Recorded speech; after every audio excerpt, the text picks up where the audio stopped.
smell like shit. Look at those shit. Like, look, only champions can wear sheep. Right. Bro, you look like $10 million. You have come so... Real quick.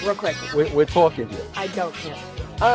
Since you put me in charge last week, I made the executive decision to make sure Cokane is barred from the building so that when I have my rematch against Dani Mo for the JCW Women's Title, there will be no outside interference from that crazy stalker lunatic. You know what other executive decision she made last week? You made it possible that Kerry Morton is going to have a shot at this title when I wasn't here to protect Caleb and this title. So guess what? There will be no match for you for the JCW Women's Title. You're going to have to earn it. As a matter of fact, we're going to have qualifying matches, and maybe we'll have a three-way at Bloody Mania. But let me tell you something, man. You think you're going to get over on me, and I do like your spunk, but you're never, ever going to get over on me. Bullshit! I'm the #1 contender. Oh, wait a minute. Oh, wow. Al Fallon, she can't get up. Al Fallon, she can't get up. You may not know me, but welcome to the relentless one, Ray Larson. That's your opponent tonight, Al. That's your opponent, Kerry freaking Morton. Come on. Did that go how you wanted it to go? At the mercy of the chicken. Wind at their backs, the brothers of Funstruction may very well be headed to getting another reign of the title. What just happened here? Wait! That man's doing drinking way its eyes, but it's so damn fair to be there from behind. And then Dani, I think it's my time to take over the family. That's right.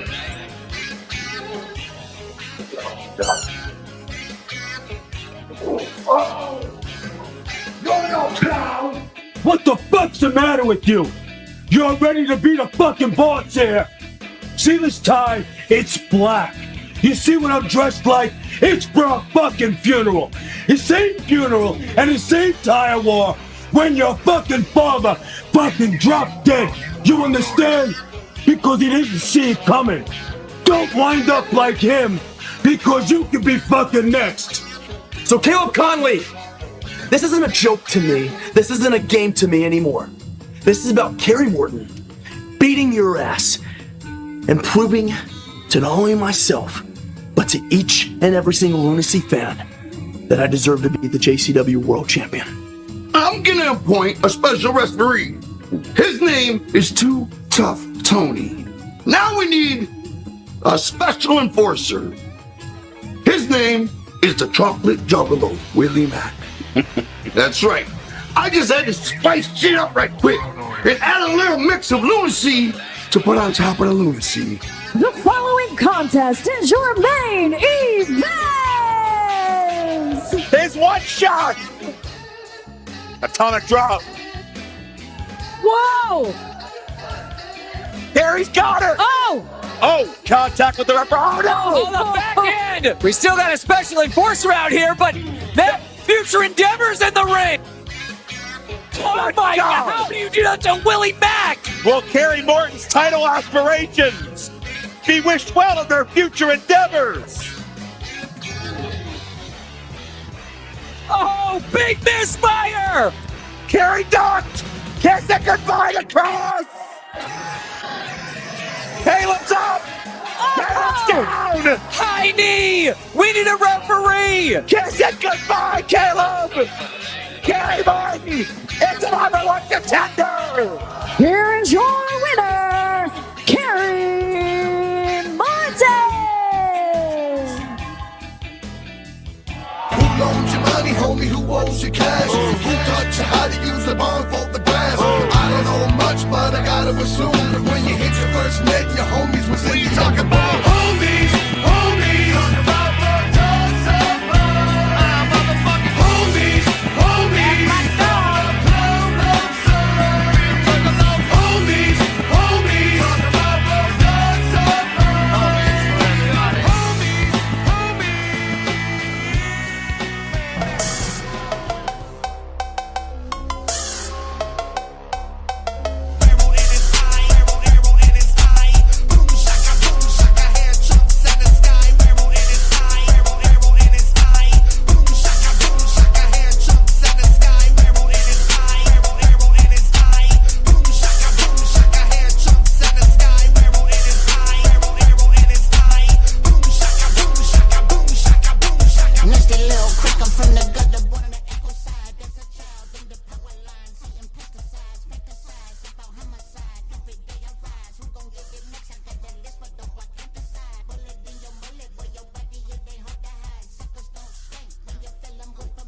Hello, everybody, and welcome to the craziest show on all of the internet. It is HMG's Insanity, where we talk all things JCW Lunacy live right here on HMG's YouTube channel, and of course on the Patreon after the fact. I am your host, Jimmy T. He is my co-host, Whoop Whoop Brandon, and he is a special guest. It is R to the B to the V. Boys, welcome to Insanity. And I'll start with you, Brandon. Brandon, what's going on, man? How's it hanging? Not much, man. Had a interesting week of wrestling, I should say, with like both nights of SummerSlam, and then some of the surprises we got. I shouldn't say surprises, but some of the developments we've seen on some of the shows. Absolutely. And then a great episode of Lunacy. AEW is like the kind. It's like AEW was like the they were the fall behind this week. Like they just basically presented that. Yeah, they just. I mean, Dynamite was a house show. It's basically just a house show. Fair enough. I mean, it was in Mexico, at Mexico Arena, if I'm corrected. But yeah, I don't know. I haven't even watched Dynamite yet. I don't know all about it, but I am watching it tonight. But before we get into, of course, Lunacy, Rick, welcome back to Insanity. Man, was AEW a house show compared to this? I mean, was it the worst show of the week in your opinion? Well, Jimmy, TikTok, brother. You're on the clock to go check out all things AEW, brother, because you're only a couple hours away. You gotta sift through that wreckage, brother. Hey, that's another program. That's not here or there. We're not talking about south of the border. We're talking about a little clown pound throwdown. I believe this episode was filmed just up the street from me in Columbus, Ohio. You want to talk about a beautiful arena? One of the first things I had on my production notes, that venue looked freaking gorgeous. Looked like they packed a house for Lunacy, and it was, what do you expect, man? A rowdy throwdown, having a good time crowd. Awesome to be with you guys. I know I tried it last week, 2 weeks ago. Little connection issues, but that's all right. We're back at it here. I always love watching little Juggalo Championship Wrestling, the passion. I love the pacing of the show. I love the characters. I got a bunch of notes for this one. Gentlemen, thanks for having me, man. I absolutely love it. But I will say, Arena, Mexico, Wednesday night, that is a gorgeous, gorgeous venue. Yeah, I saw little snippets here and there, and it did look actually very good. But I'm looking forward to watching it. But like Labrat says, saying prayers for Jimmy T when he watches AEW. Come on, guys. It's a rough one. It's a rough watch. Rick, you gave me a positive thing about AEW. It's usually the other way around. So this is interesting. Well, you were telling me you didn't mind it anyway, Rick. Correct me if I'm wrong. I actually enjoyed this past Wednesday. Obviously, when they go south of the border, you're looking at the Mexico Super Show. It's kind of, it's like AEW went to the gathering. They're probably hopped up on energy drinks, and I don't make any assumptions, but maybe other things that get your energy hyped up, because you got to mix in a big dose of lucha libre into their normal psycho wrestling. So there's a lot of multi-person matches, but there were a few things that I really enjoyed. One of the things I really love about All Elite Wrestling right now is the top of the women's division. When you can feel passion, when you can get behind somebody in pro wrestling, I am for Willow. Go beat that boss bitch. Beat Mercedes Monet. I'm rooting for her all the way through All In. I know there's a 99.9% chance that's not happening, but that little smidge, you got to root for that. You got to cheer for the hero to do that. And I think that's what's great about JCW. Very defined characters. For the most part, I know who I like, at least if they're not clean cut as characters, the situations that they're in, I can understand and relate to. Even someone that's kind of down the middle a little bit, there's some things going on there, and it's fast paced, man. It's like a fucking roller coaster. You gotta pay attention with it. It's hard to take notes during the show, and that's a good thing. Yeah, no, you're right. It's, you know what, it's a throwback of to me, actually, especially this week's show. It reminds me of Shotgun Saturday Night. If you remember when WWE used to do their shows from like train stations and like nightclubs. Yeah, man. Like, it gives me that vibe, you know. Usually every week it gives me that vibe, and I loved Shotgun Saturday Night with the initial like project that they were trying to achieve. Obviously, that didn't last it lasted 1 year, and then after that, it became pretty much a D-rated show from the arena. Yeah, like basically Saturday Night Superstars. Right, exactly. It was nothing, you know. But initially, when it first started, it was great, and I thoroughly enjoyed it. You had all the big guns on the shows. Go, Rick. Well, they always said, Jimmy, that Vince was really into the concept for like 2 months. And then once he moves on to the next thing, Vince McMahon, not Russo. So then he moves on to the next thing, and it's like, all right, we're just going to pre-tape this. Hey, Brandon, before we jump into this, so we're talking about production, making that comparison to Shotgun Saturday Night. You might know this, Brandon, because you've worked in so many rings. The only thing, the only thing, because I got a ton of production notes on Lunacy. What size ring are they using right now? Is it a 16 by 16, 18 by 18? Because it's a tight fucking ring. It feels 16 by 16 to me. It'd probably be, I think it was like a 16 by 16. You could tell where a lot of those big dogs, especially like Vito, who's big and got them big limbs that wants to move a little bit. When he stretches that, he can almost touch. You could tell it in that smaller ring where you're taking smaller steps to try to get your momentum going. I would say a little bit all in the action that restricts them a little bit, but believe me, when I was working with professional wrestling lines, we would run smaller venues so we could pack them. So instead of getting a gymnasium with a big ring, it's selling 250 tickets where we looked empty, I would go rock a small club with a low ceiling, run a low boy, where 250 made it look like the ECW arena. I understand that, but some of those visuals, those cuts, when you're tight on that ring, it does show how that it cuts that size, and you can tell the momentum just kind of isn't there with the bigger, especially with WWE with a 20 by 20 or whatever they're running. Yeah, they're around 20 by 20, definitely. No, you're right, though. It does look kind of small, and even there's no room on the outside, even if you notice. There's like this much of a gap between the rail and the ring, which kind of surprised me. I guess the more people you fit in, the better it is. But yeah, it does come across as 16 by 16, or it could be just a camera work. Now, I don't know if Jeff Lane is listening. I mean, I know when you say his name, he does appear, but I'm sure he will know. And if you are listening, Jeff, is it a 16 by 16 ring? Out of curiosity.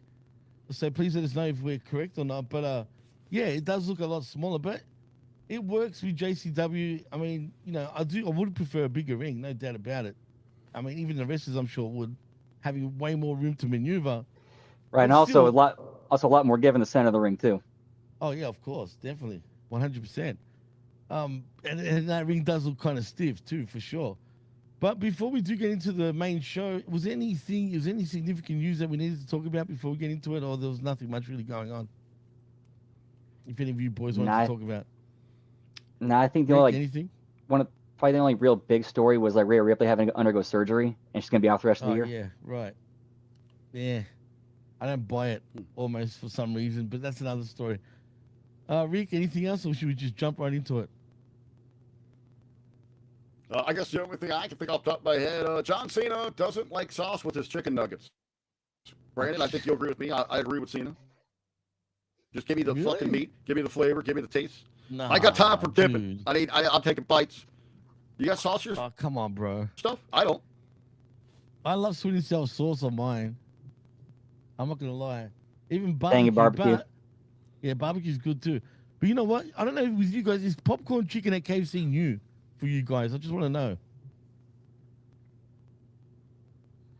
I think we had it like in cycles. I remember, like, Brandon, am I right here? We had it like in the 80s. We had it in the night. Like, they bring it back every like couple years. They'll run it for a little bit, and then they'll, then.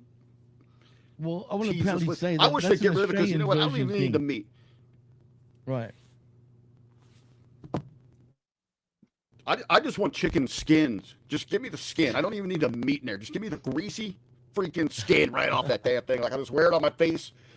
Like, give me chicken. Put the lotion on kind of guy. That's what, and it's pour gravy on myself. We're ready to go. God damn it, man.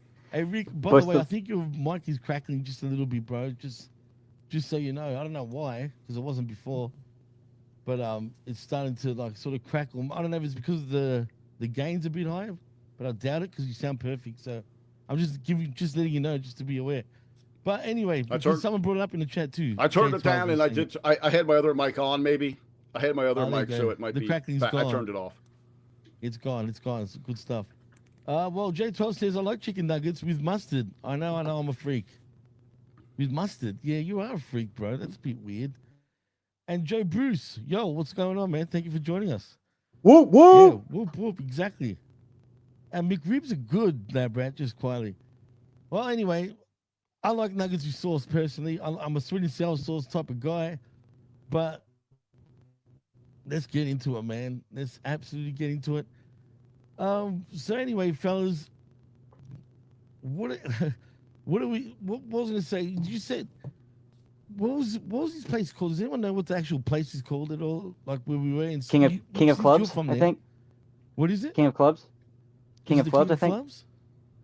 Oh, okay, interesting. Well, have you been there actually before, Rick? Before I get into it? Yeah, I think I've actually been there. I think Ring of Honor ran that, way before Tony Khan.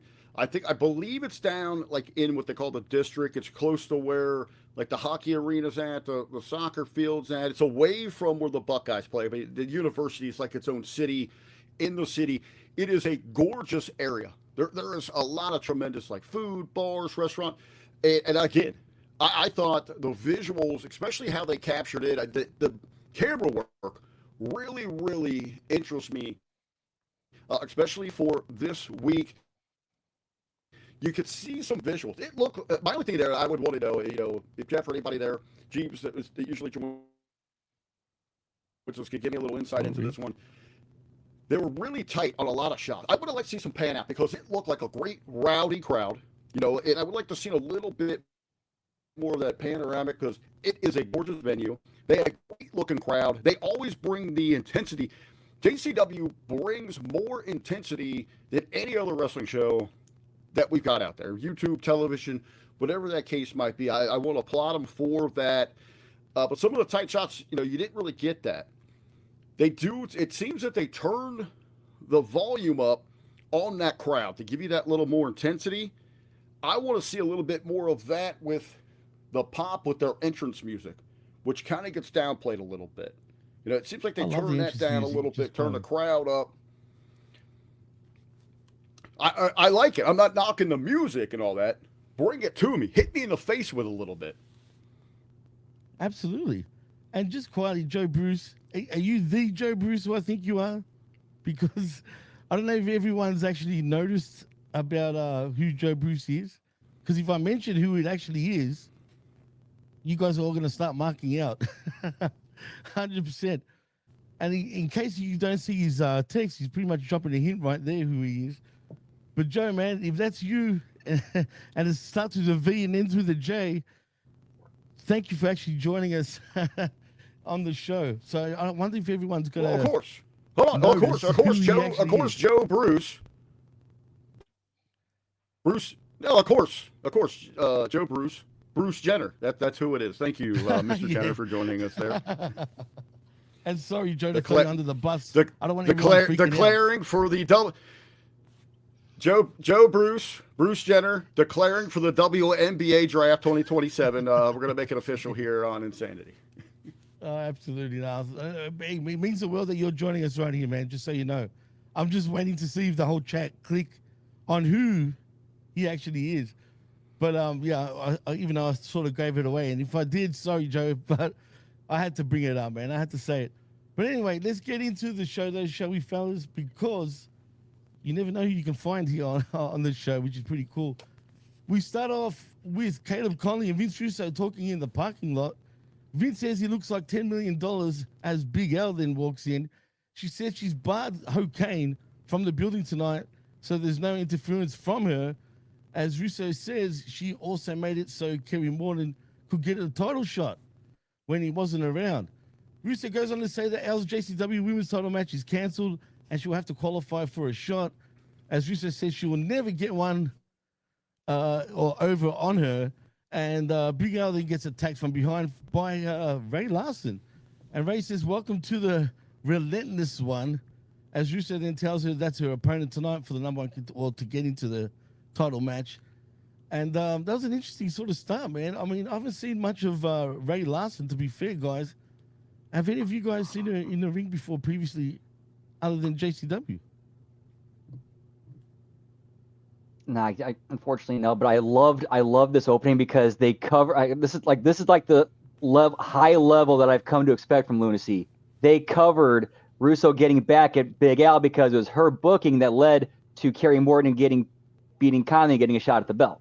So he's basically getting back at her, and that's his way of doing it. Absolutely. It was actually quite interesting, too, the way it all went down. Rick, what did you think of this first segment?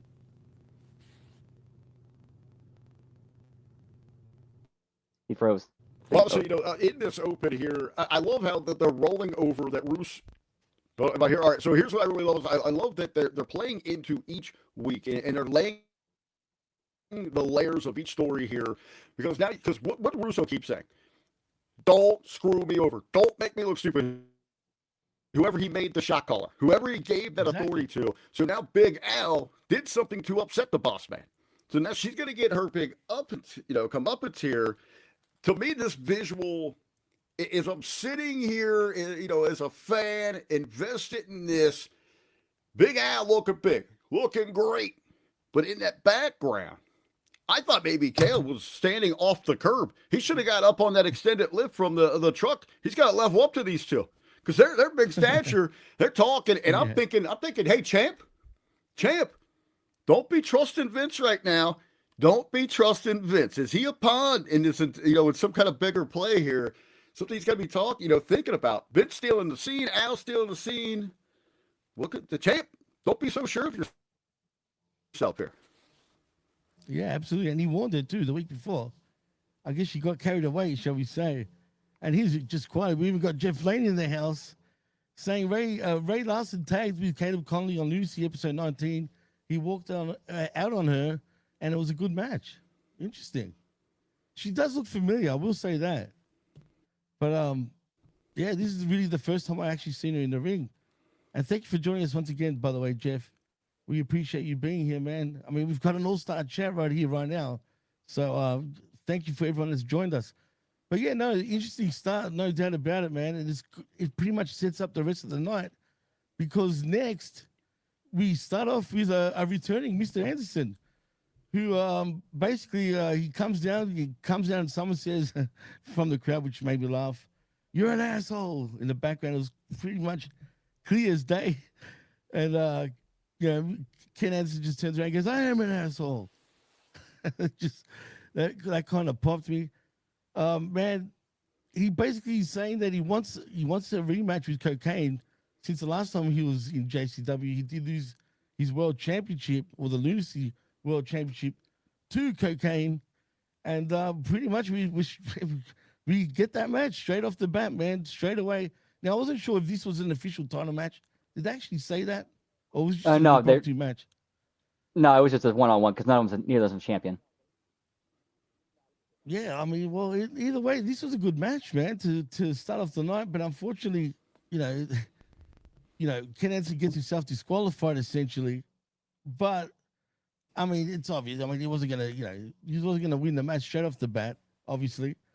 But it's good to see Ken Anderson back because after the match, of course, we see another return because it's the Cowboy James Storm who then comes out. As Storm hits punches on Anderson and Anderson slides out, Storm says Anderson forgot about him, and he says Anderson injured him when they last fought and put him in a wheelchair for a month.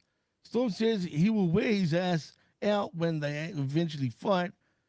But again, we're rekindling this rivalry, which is great. I mean, I always love me some Cowboy James Storm, and heck, I was a big Kennedy fan back in the day, so it's always good to see Anderson. But before we get into that part, though, guys, anything to say about the matches? What you liked, what you didn't like? Did you enjoy it? And Rick, I'll start with you.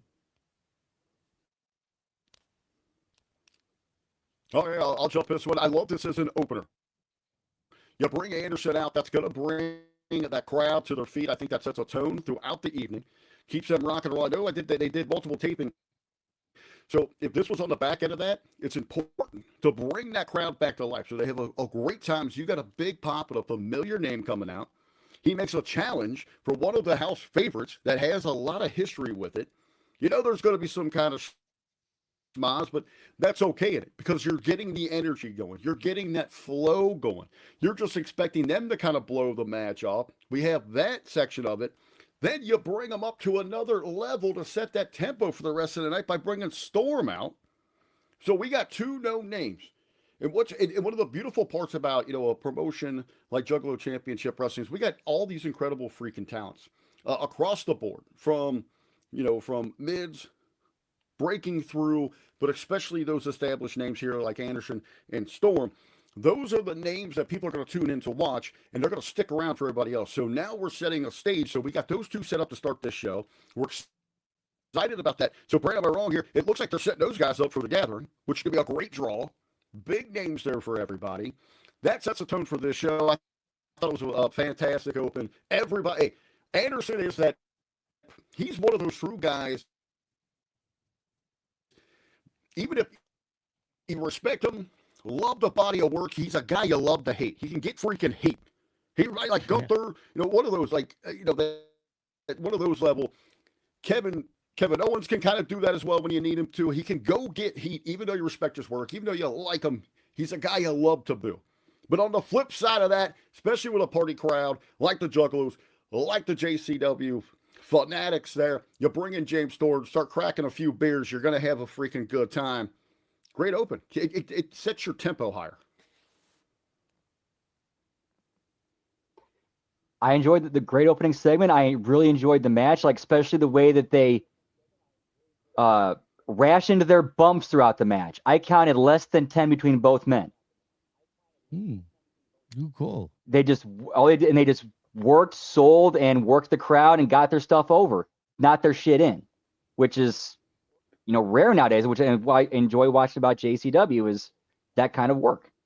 You're giving me a chance to, sell, register, and then tell a story without, going 50 miles an hour and doing how many million bumps? It's true, man. This is more for the most part, and these guys don't need to bump, like crazy, obviously, to get their point across. But we've already got an announcement right here, like Joe's saying in the chat, Mr. Anderson and Stephen Flo versus Cokane and James Storm at Bloody Mania 19.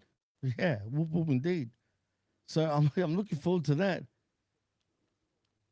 Well, yeah, I was gonna say that, but I wasn't sure. Hey, Brandon, real quick, the only guy that should be doing a ton of. No, continue. Go for it. Sorry about that, Brandon. The only guy that should be doing a ton of bumps, each match is Cokane. Points. 100%. And like I said, man, hey, Violent J, thank you for the exclusive, man. Because, hey, you heard it here first, right here on Insanity.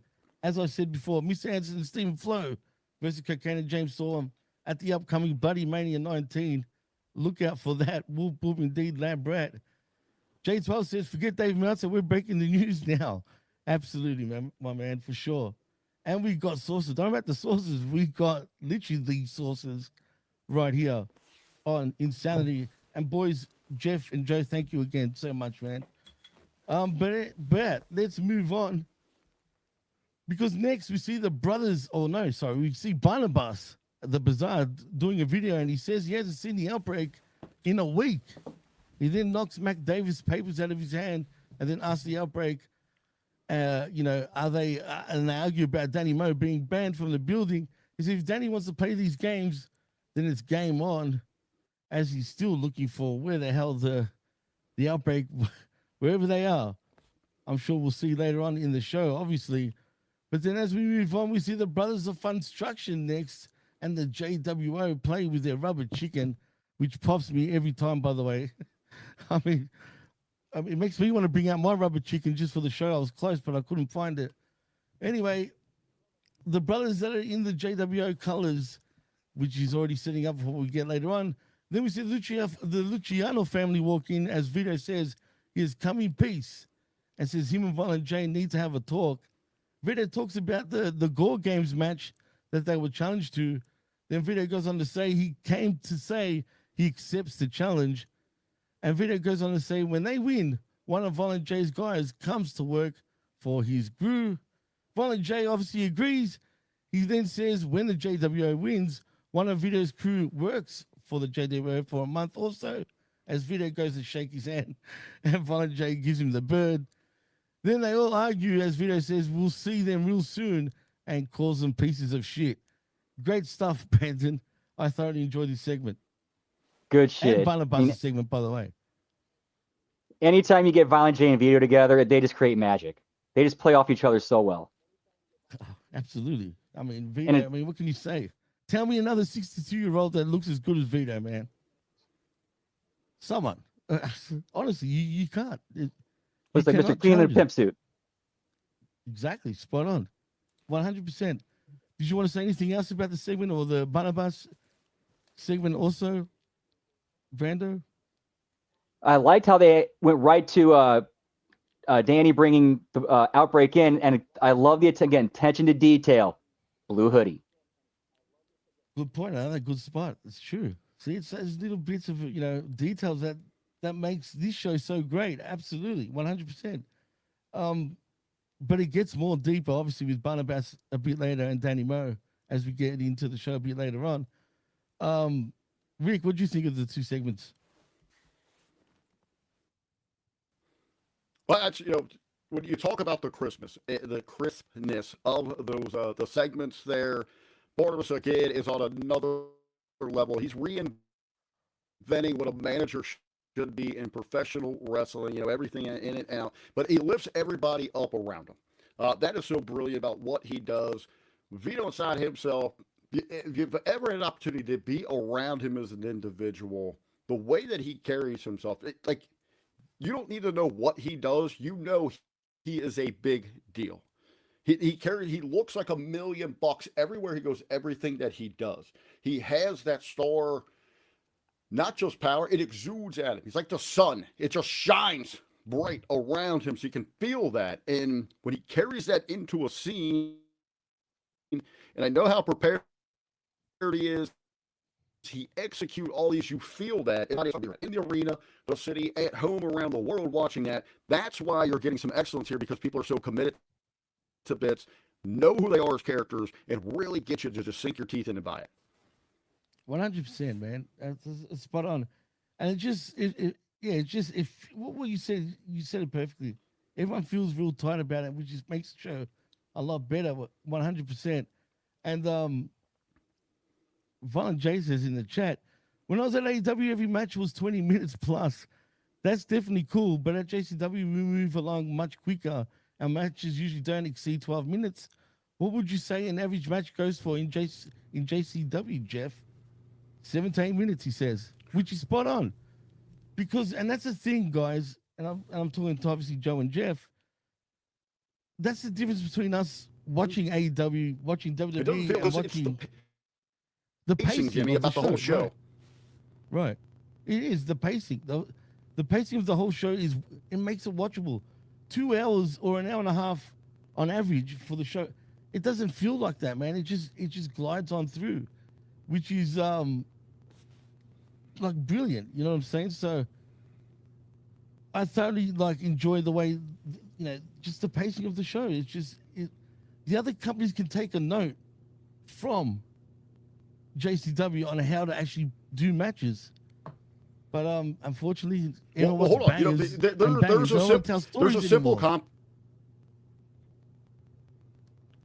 a simple compliment to this as well, and it's just not about the pacing of the formatting and all that. It's also Big Joe there on the commentary. He's not worried about calling every chain wrestling move. If we're watching Juggalo Championship Wrestling, we're kind of inside the bubble. We know wrestling. I don't need someone to explain to me every freaking move. He's selling me a story. He comes with his voice, his tones evoke emotion. He's invested himself. Gets me excited into that. He's getting me to buy in characters instead of like Excalibur, who's just calling chain wrestling. Big Joe on this show comes with a great passion. I would call him more, he is pretty much like a modern day JR. putting this product over. He knows the direction, does an incredible job with it. My only production note that I have about their commentary, why the fuck are we hiding Veda in the corner? I don't need to see Joe and the other guy from that corner angle at the screen. We got the beautiful lady hidden in the corner. Put her at the other end of the table. I want to look at her. Now, at the end of the show, I understand when Russo made that guy hit the rug, catch a cab, buddy. You don't do that at the Beta. But he could have sat somewhere else. They could have switched chairs. Get the beautiful girl out of the corner into the forefront. That's perfectly put. I mean, you got a point, actually, RBV. J-Top says, Tony hates us in the East Coast. Lol, making pay-per-views on Sunday night and end at 12 midnight, and Dynamite ending at 11 on a weekday. Dude, don't get me started after Redemption. I mean, obviously Brandon can vouch, but I was ready to just lose it. I'm like, Brandon, I'm done, man. Ooh. I'm getting out of here. It's 5 hours. I'm done. And he's telling me, just wait 2 more matches. God damn it. We should have known that he went an hour earlier just to figure, just to keep us freaking a lot longer, man. I'm sorry, but it's true, man. It's been 5 hours. There's only 2 more matches. There's only 2 more matches, Brandon.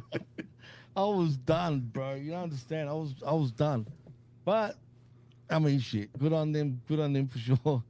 Well, Vader's in the corner, so she can stay out of there. Mark Roberts leaves when the guest comes out and commentates.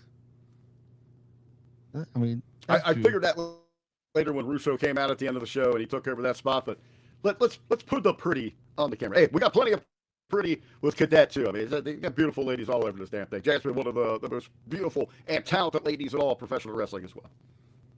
Oh, come on. Absolutely. Absolutely. Some of the best. Actually, I dare say there's about 4 women especially that are wrestlers as well that are 4 the best in the whole game in all of pro wrestling. I'm sure that's easy to figure out who I'm talking about. But anyway, as we move on, we see Father Bronson talking before his match. He asks you come to get red love, or some red love. He says he wasn't always our leader and the American champ of the world, which doesn't make sense. I mean, is there such a thing as an American champion of the world? I mean, I don't know. I mean, whatever that means. And like I said, you can hear a lawnmower in the background. I'm sorry, but this guy decides to mow the lawn now. But anyway, we see, where was I? I totally lost my spot there. He says he wasn't always our leader and the American champ of the world. He says he was once an orphan without any guidance on how the world works. He then goes on to say that the fans are still figuring it all out, and says Red Love found him when he was most vulnerable and freed his soul. Nice promo, guys. Anything to touch on before I move on? I mean, good stuff. I mean, I'll say one thing about Father Russ. Go for it. Brandon, continue on. Oh. I mean, Father Bronson, I think it's probably, this might be my favorite in-ring promo that he's done so far. Yeah, I mean, it was a good promo, definitely. I mean, yeah, I don't know if it was my favorite promo, but he's got more depth this time. I mean, he's a future name, that's for sure. I'm still intrigued to see where his character can go moving forward also. You know, because there's a lot of touches of all sorts of things from the past here with his character that you can do so much with. And I wonder if we see him actually evolve, you know, into more of his characters. Does he get darker? Does he become more deranged even to a point? And before I give it to you, Rick, Hammer, what's going on, man? Thank you for joining us. But Rick, what'd you feel of Father Bronson? Well, hey, here's what I love different. You know, when we get in kind of that spiritual, that leader thing, I love it's more. It doesn't seem like he's forcing it, and you're more intrigued with where the character is, like what's going through his head. Because a lot of times when we look at those spiritual leaders, beyond just somebody that you see like a what is it, Greg Olson or somebody that's on TV, there's evangelists taking your money. A true cult leader is going to talk in circles, who's going to talk maybe in some rhymes, some rhythms that you don't understand. And I think he's nailing that excellently, and the guy's got a great physique, and he gets in the ring, looks pretty damn good. I've seen him a couple times in there. Yeah, Hey, some of these guys, I don't know if they're big because of the size, but he looks pretty damn built. Well, yeah, he's. I think he was 6'4". So yeah, he's got size. And he does have the Bray Wyatt mystique of him for sure. I mean, you can see it. As Jay Todd says, Father Bronson is like Bray Wyatt and Joseph Seed. I like that from Far Cry 5. Brilliant game, by the way. I could see that. I didn't think of that, but it makes total sense for sure. J12, good spot, and it's a good mix, man. Especially if he knows the game and can cut into that Joseph Seed character even more, that would be pretty sick.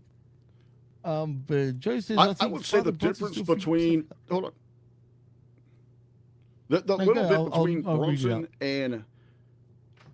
little bit between Brunson and Bray Wyatt, why they're different, is Bray always came off like he knew what he was doing as a character, where Brunson still seems like he's, in the character doesn't fully understand what's happening in his mind yet. Where Bray's character was always in control of the mind. So there's that trying to find the way, don't know the voice. So eventually, Bray came on the scene as a cult leader. Like Brunson kind of is hearing the calling and all that, but not maybe yet ready to gather his flock. So it's like in those pre-stages, which I think makes him unique and different. 100% is what makes him unique and different. And look, man, it's a good thing. Look, Bray obviously was one of a kind, man. I mean, God rest his soul. I can't believe he's still not even here with us right now. We all know that Russo, actually, one of his favorite characters was Bray Wyatt. So that's no secret. But the cool thing is, like I said, man, it's good that Bronson can reach into this because he can do it so well. I don't even know if there's others that can even really do it as good as he can on the mic, the way he can conjure that. And if he even leads into the Seed character from Far Cry, because of that cultish sort of leader type of gimmick, and if you get you can get real full on with it. You can really, in the future, start building a cult with him, literally, where he's got his followers everywhere following him around and does so much he wants. Sorry? Yeah, so much meat on the bone with that character. So much you could do with him. 100%, man. And like Joe says, hey, Brandon, let me ask you, because you're like more in tune with like the Juggalo culture. What a great time to like start a cult within a cult than with like a place like the Gathering with him, right? He'd have like his own tent off to the side on Sunday where he's like his Dude, that would work. That would work. Absolutely. I've been saying this every week right here on this very show. Chat, let's get Brandon to the Gathering, which is coming up very soon. If we can all check in, look, he's got the days off. He's actually organized to actually be ready for him to actually go there. Man, if I was in the US, I'd be there right with you, Brandon. Unfortunately, I'm all the way down under, so I can't make it. But let's just say, due to some circumstances, I actually won't be able to. Oh no! Really? Beyond my control. I'm have to unfortunately I had to kind of put the kibosh on that. I would love to go, but unfortunately, life and situations have changed. It's unfortunately. Fair enough. Yeah, I apologize, guys. Man. I'm now. Oh man, I'm so disappointed. But hey, I'm sorry. Life comes first. Don't be sorry. It's all right, man. I'm sorry for even bringing it up. No, hey, we'll still be doing watch-alongs of Bloody Mania and the Live Lunacy. Well, there you hear it, man. You heard it firsthand from Brandon. Unfortunately, he can't make it, but it would have been cool if he could have made it. It would have been great to see him all painted up and everything at the Gathering of the Juggalos, which is in your neck of the woods, not too far, but I don't know. Who's about 3 hours. I mean, I've driven 3 hours, no problem, man, for me. But let's get into the next match, because after that promo, it leads us to Kerry Morton versus Father Bronson. And I was expecting big things from this match. And because look, man, Kerry Morton, is he, and I'll ask you, Rick, first, is he the best, one of the best young stars coming up in all the pro wrestling right now, man?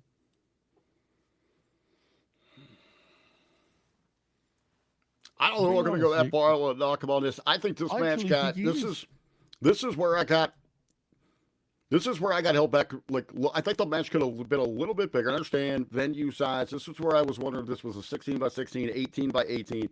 Ring size seemed like it restricted these guys a little bit here. But they did great crowd work. You know, that's what you rely with that smaller ring. You've got that crowd right up on you. Keep that intensity. Obviously, they're telling the story because, I mean, there's a lot of shenanigans. They're throwing a lot of shit against the wall during this match.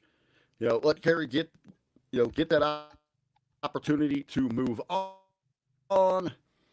Man, but I'm looking at some. I've worked some shows where I've seen the kid. He is absolutely phenomenal and all that. I don't know if I'm gonna sing the praises that you are, Jimmy. But Mr. JCW is making some waves here. I don't know if it's his time yet to take that crown. Oh no! You slowly build him up for that. He's not ready for it right now, and they're not going to make him say champion. Well, he better get ready. He's got a big match coming up for it. He does, absolutely. But I will say, I was getting told so much by the boys about him before I even started doing the Lunacy review shows. But I had to see him for myself. After watching him, I admit I got into it. I could see the hype. And the kid, look, man, he's a natural, man. He's a second-generation wrestler.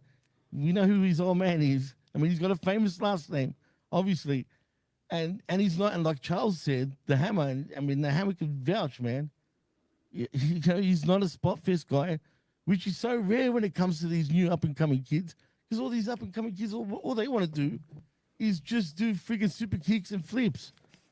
That's what we get. That's no psychology. He gets psychology in the ring. That's rare coming from other, youngsters coming up right now. My thing with Kerry, and I know he's an amazing talent, but it's when you see someone with a resume, a look, a style, and Bruce, that's what I'm saying. I mean, I know you guys were working that smaller venue. You guys are playing the audience great. The venue looked amazing. Wish it would have been showcased a little bit more there. But when I look at Kerry a little bit there, I know he's got the resume. It's in his DNA. Kid's got all the tools, but you make those comparisons. It might be held back in my mind because I compare him so much to the most successful man in the NWA, Carson Drake. And Carson to me is like on another damn level. I know they're different companies. They got different paths and all that, but they do see each other every now and then. So that just might be on me, like comparing, like Joe Burrow to the kid up in New York, something like that, where they both are got amazing skills. It's just kind of reference on something. But I'm not. Hey, just because it's up on the top pedestal doesn't mean you're knocking anybody. Trust me, he'll grow on you even more. But yeah, no, you're right. I mean, shit, that's your opinion. But believe me, watch him more and more, he'll grow on you, man, because he just gets it. But Brandon, what do you have to say about? I know how you feel already, but please elaborate anyway. Dude, great match between two great workers, and plus, Kerry Morton, man. The dude's got money.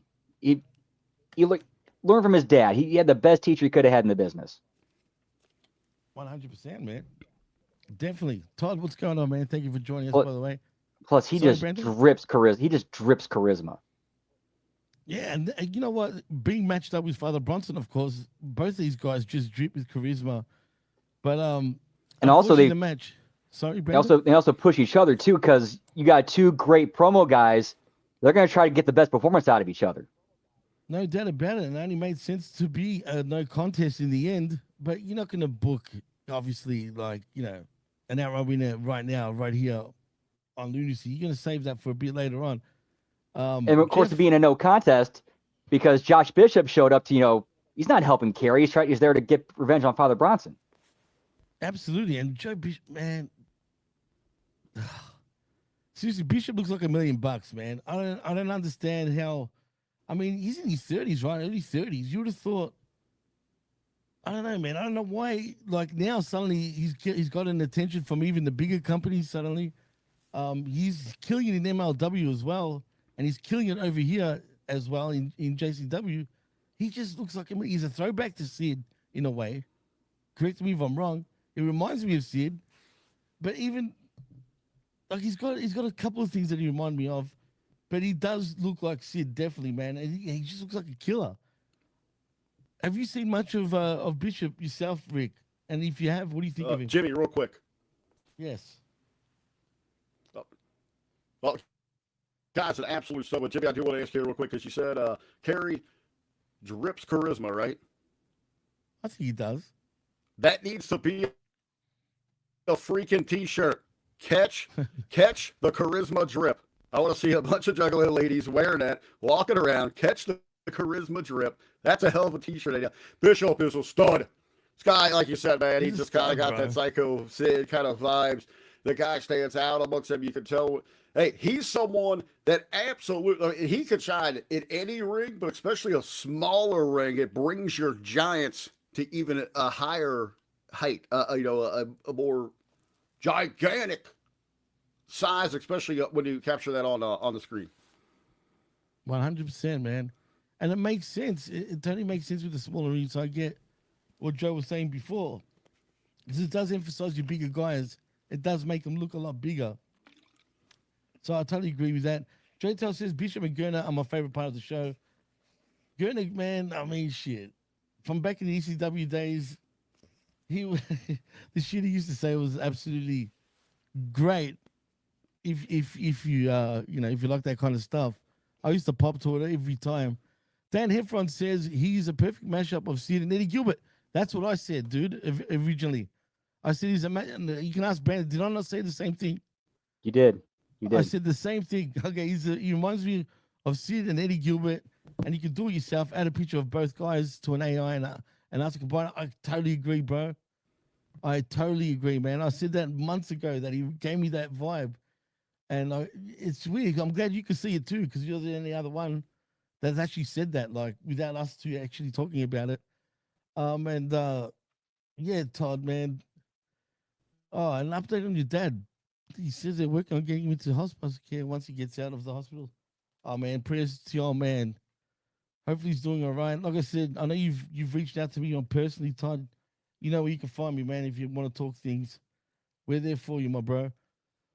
Whoop, whoop. Yeah, whoop whoop indeed. But yeah, like that's he's a beast, man. He's a stud, as you said, Rick. But yeah, I'm looking forward to what the future holds with him. That's for sure. Like he's all over the place right now. Like I said, he's also in MLW. He's everywhere. So I mean, shit, he's starting to get a pretty big hype name right now.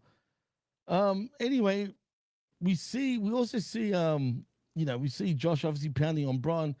Kerry turns Josh around but backs off as Josh hits a razor's edge on Braun.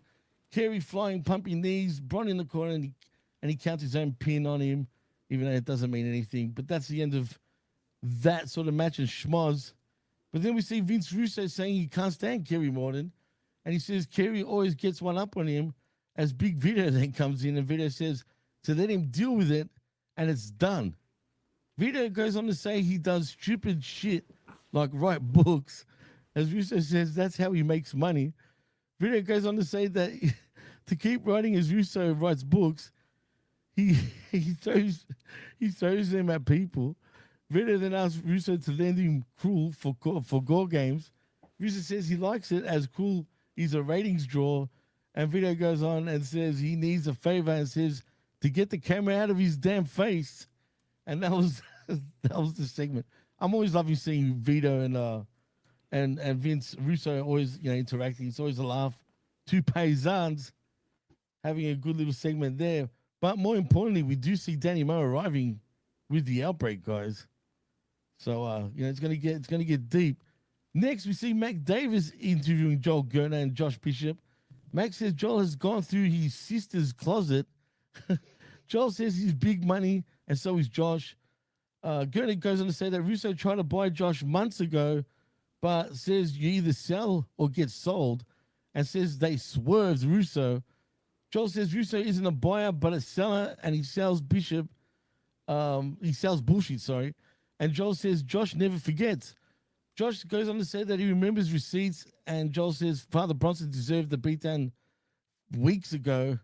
But then Cruel then comes in and jumps Josh from behind as Josh is thrown into the wall and goes down as Cruel yells, receipt. Damn, Cruel's scary, man. One friggin' monster, man, that's for sure. Guys, anything to say about those previous segments?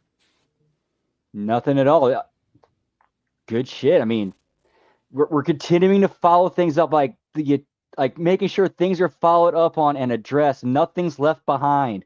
Making sure there's no plot holes, which is, I mean, that's why I hold like JCW Lunacy in such a high regard, because I at this point, with the other shows, if they actually take some effort to do it, that's a thumbs up. With JCW, I kind of grade on a curve. I expect it.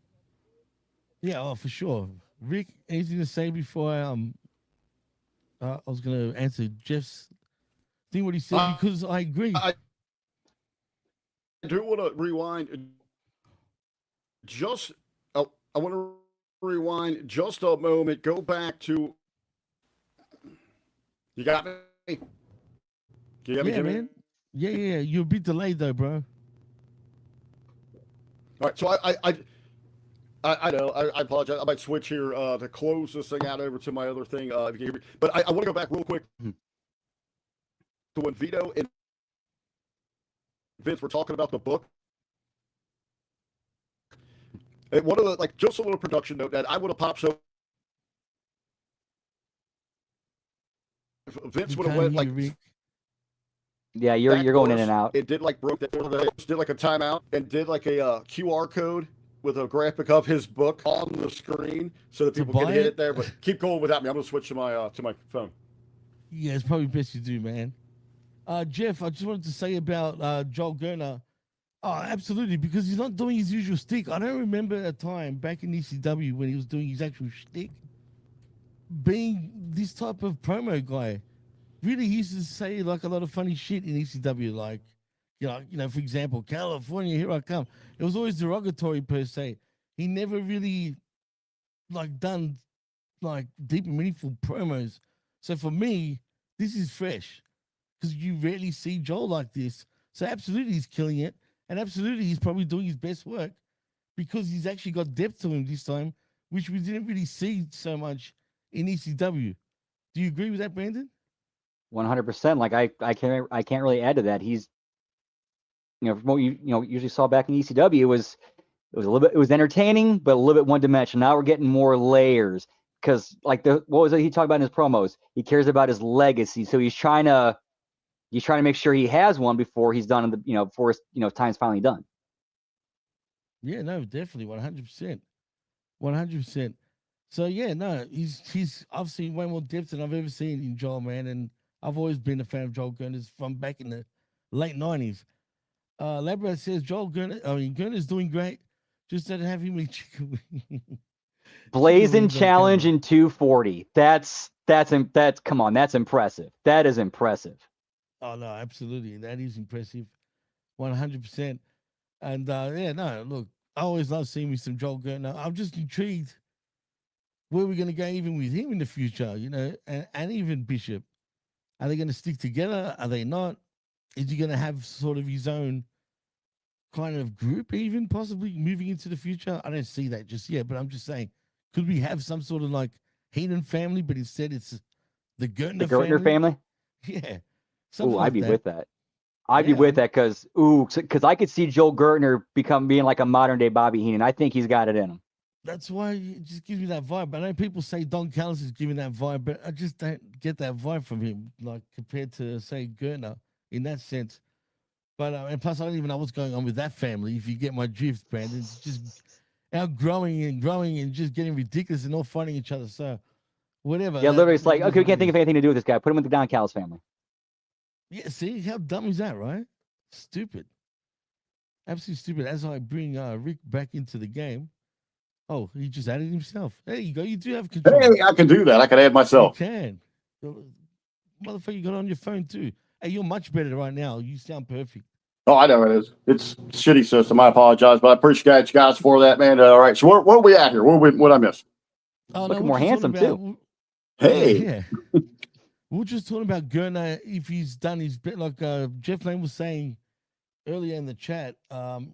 If Gertner's doing some of his best work ever in pro wrestling, I think I would agree. JCW. I would agree with what Jeff said there with it, but I think what's so magnificent with Gunther is Gertner. He is bringing that magic that captivated an audience like Jeff's age, like our age, that we all remember. Not necessarily Brandon. He was a little too young for this thing. So he's bringing that magic back. a lot of people had like a romance. They fantasize about what Extreme Championship Wrestling was, but unless you lived it, you really don't understand it, because it was more than the violence, man. It captivated and pushed the envelope on society. It was one of those things that made wrestling cool to step to the other side. I mean, it brought it to the forefront. It led the way for what was happening with World Championship Wrestling, what Vince was doing with WWE, World Wrestling Entertainment, whatever the hell they were at that time. And he was one of those standout characters, one of those great voices. So to be able to not just duplicate it, not just live in that moment, but recreate it for an entire new generation under a new flag, a new banner with Juggalo Championship Wrestling. That's what's so special about it. I agree. And plus, you never saw him do these type of promos too, man. Like in ECW, he always done the sort of he'd open Andrew up a Dice show. Clay. Yeah, exactly. Andrew Dice Clay type of shit. That's spot on. And I love Andrew Dice Clay, just quietly. I mean, shit. Yeah, he's pretty bad, if you know what I mean. But he's fucking funny. And that's exactly what he was doing. I mean, 100%. Hey, if you guys like Andrew Dice Clay, have you guys heard Timmy No Breaks on Kill Tony? I didn't see him on. Wait, maybe I have. He's pretty much like a dead replica. He's like, we're talking about. Oh, you we're know, doing like the new age stuff. It's kind of that. He just kind of brings it to a new generation. And Todd hits the nail on the head. Yeah, exactly, man. It does give off early ECW vibes, and I think that's the vibe that they are going with too. I don't think so. I think they're completely different. Initially. No, I don't. I don't. I think there's always easy to make comparisons and parallels and all that, because I think it's because they're outside of the grid. They're outside of the norm. But I think Juggalo Championship Wrestling, it's its own entity. I mean, they are paving their own path. They have their own personality. But it's easy to make those connections, those comparisons, because we're so hungry for something to buck the norm. When we had All Elite Wrestling come in, everyone uses we're the alternative. We're different. Well, no, you're not. You're doing every fucking thing the same that Vince and his company's been doing all these years. So when someone comes on and does it a little bit different, they're immediately compared. So maybe in theory, in principle, in their heart, with the direction, but I think JCW is a completely different product than that. Oh, no, completely. That's what makes the show good to watch. It is truly an alternative compared to the other, to the other big two, or big three with TNA, whatever you want to say. But yeah, it just feels different, and it feels. Look, it gives me throwbacks to the Attitude Era in many ways too, with the way Vince books his stuff, and the pacing is good because, like we were saying before, the matches on average go for no more than 17 minutes anyway, and that's what you need. And it's a 2-hour show for the most part, when you think about it, right? And it doesn't feel like that when you work it. I mean, when you watch it. So that's what blows my mind, because sometimes you watch a 2-hour WWE show, or AEW for that matter, and it feels like fucking 10 hours, man. So yeah, like I said, I'm scarred from last week already with Redemption, but or the week before, whatever it was. The only thing, hey, I know he's on the JCW show, but to get through an AEW show, you need some cocaine. Maybe that's all you need. Oh my God, you need a lot of coke, bro. What do you mean? Otherwise I'll lose it, man. Jesus Christ. But Sarah Jane says, "Hi, gents. Just finished MLW. Wanted to say hi before I crash. What's going on, Sarah? How are you, man? One of my favorites, Miss Sarah and the twins. Yeah, absolutely. Thank you for literal twins. I'm not talking about her chest. She has literal adorable young twins. I know exactly that love hitting the Marks Pro Wrestling podcast. She's been around for many years and been supportive of all of us here at HMG, and she interacts with everyone in the group too. And having mini group.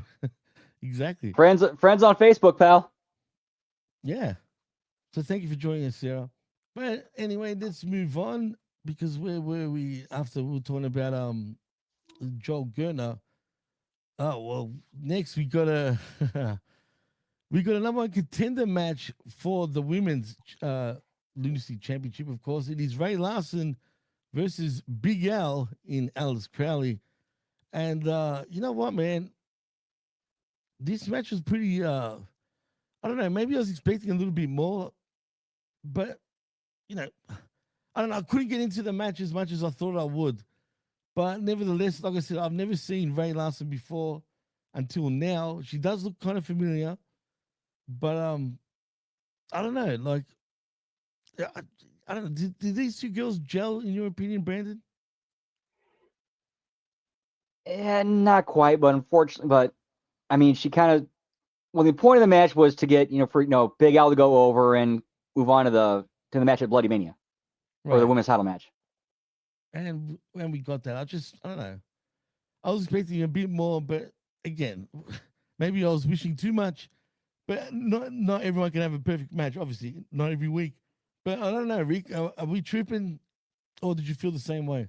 Well, I can see, you're introducing not necessarily a new talent, because I think it was Jeff that let us know earlier in the chat. She's been with the company before, tagged with Blaney, I believe, is what he said. But on that, I was expecting Al to put this bitch down. She could have came in with authority, as her statement. Well, no matter what Russo could throw against her, no matter what the company could do, it is her destiny, her mission to go get that championship belt. I thought she should have been a little more dominant here. The match itself, to me, was fine. I thought the exchange was fine. They looked good on that. But from a perspective of looking at what we represent Big Al as a character, I thought she should have ran through her. Yeah, I felt the same way, for sure. Definitely. And I guess that's why I was a little disappointed. But I'm sure we won't see the end of that, because the women's feuds have been pretty good, like, for the most part. So I'm still intrigued. And Big Al, she's truly one of the best women talent in all of pro wrestling. I see big things with her in the future, 100%. I mean, she got the look, she can go. It's just a matter of time when people, and everyone knows who Big Al truly is. But I was expecting more in the match, I won't lie. Dude, the fact that she's got the experience of almost a 10-year vet and she's in her mid-20s. That's crazy, man. No, that's totally crazy, for real, man. But speaking of experience, we see Jasmine St. Clair walking in with, of all people, Donovan Dijak. What the hell's going on here? Mac Davison interviews Jasmine St. Clair and Donovan Dijak. Jasmine says all Volunteer did was mock her and says she found the biggest and baddest guy. She says Dijak is the stepdaddy to her child, which pops me, by the way. Dijak says he makes everyone who faces him his son. And he says, I love great verbiage. Great verbiage. That made me laugh. Like I said, he says he knows stuff others want to know, and says he will make sure others in JCW respect this woman and bow down to him. You know what? This is I kid you not, I'm going to say this truly. I've never been the biggest Dijak fan, right? Straight up. But this was the most entertaining promo I've ever seen him cut. And I truly mean that. Probably because he didn't have WWE producing and creative, basically micromanaging him. It's just like, hey, here's the bullet points, do your thing. And see, I know what you're saying, J12. I totally know what you're saying, bro. When he says I got that dog Dijak, I'm sorry, but he's got awful, especially when he said on TV, Monday Night Ratio. I totally get it, and I'm with you for the most part, but I can't say that he didn't hit this out the park and actually made me laugh. So I'll give him the benefit of the doubt in JCW. I don't want to shit on him again from previously, because it's as simple as WWE booking. Yes, you got to friggin' obviously do your part, of course. But let's see how JCW uses him and where he goes in the future, because I want to like him. He's a big dude. He can go. He can put on banger matches.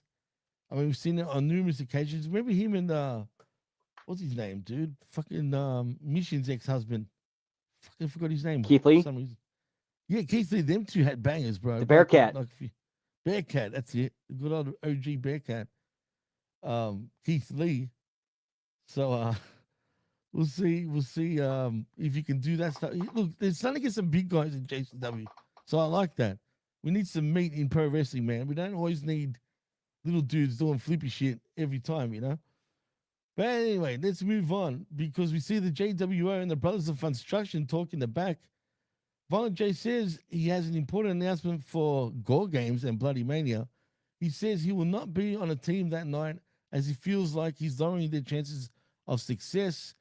As Violent J says, an extremely talented gentleman, will take their place. It says they might find out by tonight if the cards fall into place. Rick, anything to say about the previous two segments, and even about about Dijak and what you think about him in the future?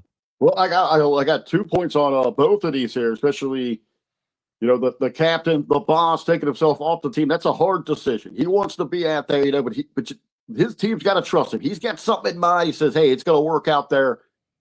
I like that teaser. Now we know we got something big coming up to the show. But let me go, back to Dijak, back to Jasmine. That promo there, a few things were said that got the old hamster wheel spinning, percolating up there. She said something that, management, had called her out, tried to embarrass her, said that she slept with 59 guys, all. Well, do you get that little Easter egg there? Running through the ringer and all that. Well, hold on this, though. Because apparently, so it's Mr. Happy, right? He's the father, correct? That's the father, right? Mr. Happy. You couldn't be happier. Well, he is, he's about a 2-ton man, right? So Mr. Happy is very accepted in size. Jasmine, if she took on 59 guys, and we do know her very illustrious background, so he might have something we'll compare to the Cumberland Gap. Mr. Russo has the book. He's got the pen. Could we be giving birth to a mini? Can we get a Mexican mini or a midget? Are we going to have like Mr. Happy, a little happy to have a big and a mini tag team here that's going to emerge from that? But I still love that egg. I think Jasmine is one of the absolute best going right now. We talk about bringing back the old school manager, using that element into the stories between her, Barnabas, G, when he's kind of in that role. Absolutely incredible. So I did. It's popped in my head when they were going through that there. Again, going back to the boss, removing himself from the team. That's a tough call. A coach has to make that call. He's going to put the best what's there for the team. If he feels he ain't got it, it's there. But it's those little things throughout the show that want to make you keep watching. So even if you thought you knew the main event, even if you weren't interested in it, you're hanging on because you know there's a surprise coming at the end of the show. Oh, for sure. And Jazz is so entertaining, man. I mean, she's been in the business now for so long, which is crazy because, growing up, we all knew who she was, even as teenagers back in those days. But since she's, stopped all that and gone into pro wrestling, she just gets it, man. And she's now been in the pro wrestling scene for over 25 years, goddammit. Think about that for a minute. That's crazy. She's a veteran for real. I got to pause and give points to Todd. Give points to him while disagreeing with him. I disagree with you. I think Jasmine and Happy do go hand in hand. Oh, oh you guys. Seriously. J12 wants to know, Rick, do you volunteer to play our Higo there, Mr. Happy? Yeah. All right. So, Mr. Happy, bro. Come on. If it's believable that Jasmine can pass a 47-year-old old white dude that's 6'3", 200 pounds out of that canal, I will gladly sign up for that. Call me up, get me on the road. I'll join the festival. Oh my God! Seriously, you guys are characters, straight up. Honestly, when me cry. Honestly, when Dijak was introduced as a stepdaddy, the first place my mind went to was, and I know because I know they probably would do it because it would be funny. It would be a funny self rib, and they do it over the top and make it a self rib. Dijak versus Mr. Happy, cussy, for like fatherly cussy on a pole match. Why? Because you say they got damn it. What if? I could totally see him doing that as a self rib. I could totally see him doing that as a self rib. It would be funny for sure. All right, I'm gonna say this to hell with it. I was gonna bite my tongue on this one. What if it is a mini? It is a midget, but it has special needs and it's a Tardhausen. Oh.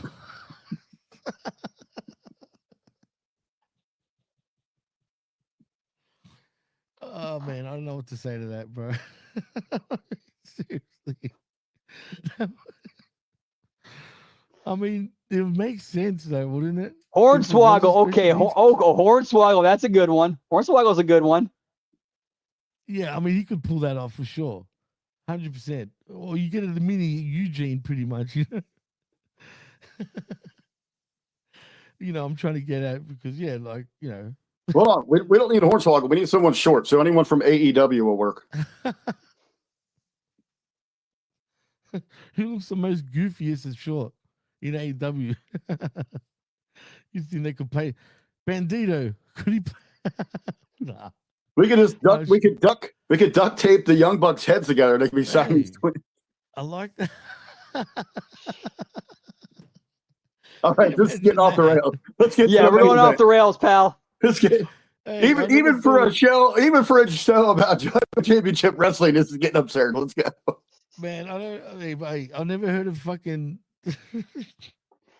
Siamese twins. And somehow Biff took the almanac back to the past, gave it to his past self, we skewed into a tangent, into an alternate HMG Insanity. Alternate to the three of us, but reality to everyone else. Oh, man, that's golden. Oh, anyway, well, let's get to the next segment because this is interesting. We see Dani Moe telling the Outbreak to stay there outside and not to come inside. Dani walks in and runs into Barnabas. As Barnabas says, the saddest day of his life was when Dani's mum died while giving birth. He says it should have been Dani, as Dani then slaps him and backhands her down. This is brutal, man. He then throws her into the door and clubs on her. Barnabas then says this was supposed to be uncomfortable. This was supposed to be uncomfortable. But you know what? It was so well done. It looked real, man. It looked like it was really clobbering her, and it was like, wow.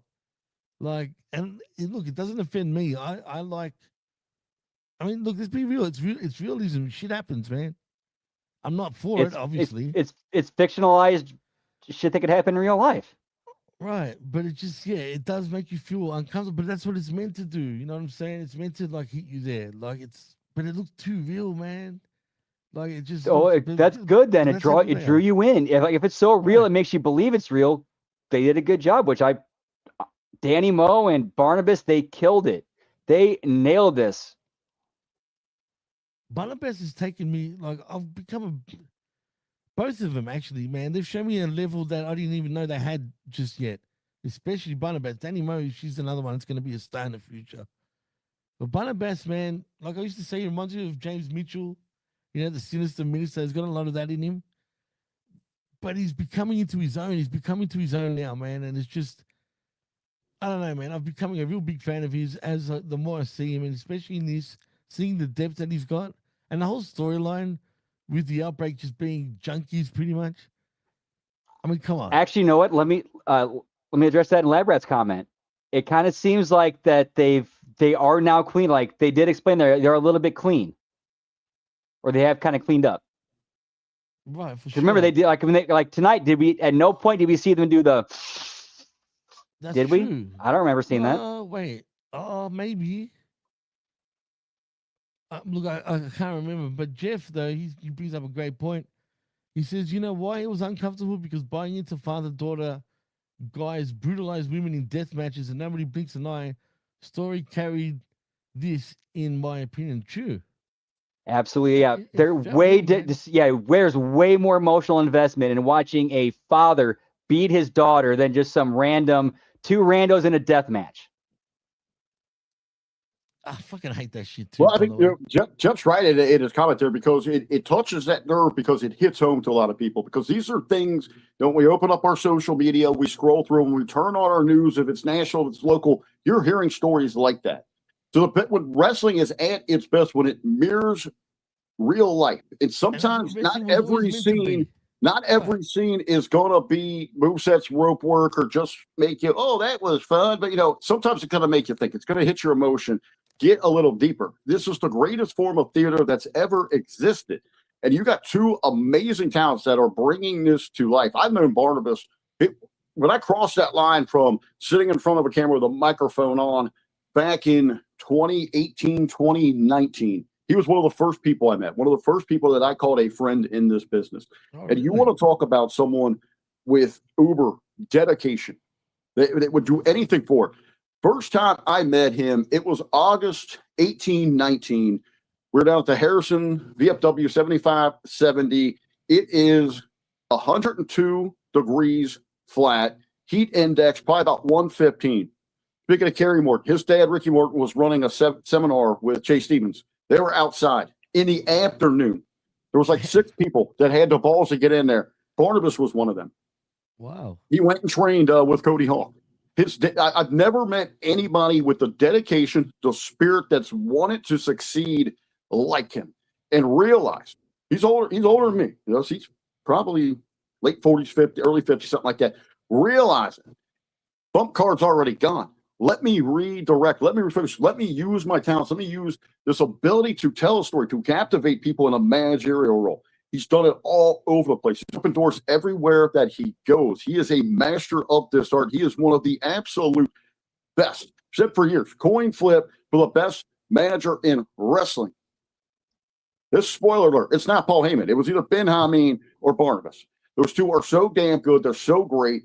Barnabas right now, because Ben's gone, Barnabas is it. He is the best manager in professional wrestling. It's dedication, everything, that commitment to excellence is what sets him apart. You put him in there that with a talent, not a female, a talent like Dani Moe.